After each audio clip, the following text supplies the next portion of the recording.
ને અમેરિકાએ ભારત પર કુલ 50% ટેરિફની જાહેરાત કરી છે। 25% ટેરિફ તો લાગુ થઈ ગયો છે અને અન્ય 25% ટેરિફ વધારાનો 25% ટેરિફ જે 27 તારીખથી લાગુ થવાનો છે અને પરિણામે ભારતમાં રોષ પ્રવર્તી રહ્યો છે કે આખરે આ અન્યાયી પગલું અમેરિકા તરફથી કેમ લેવામાં આવ્યું છે।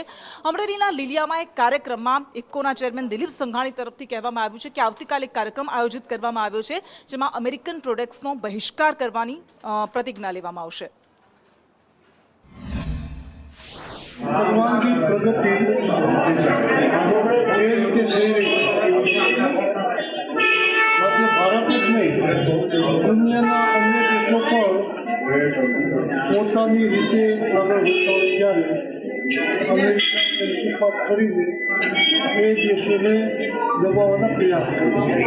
એની સામે નહીં ઝૂકવા માટે આવતીકાલે ડૉક્ટર જીરો મહેતાના સ્ટેચ્યુ પાસે અમેરિકન બનાવટનો બહિષ્કાર હોળી વગેરે ભારતીય જન પરિષદના માધ્યમથી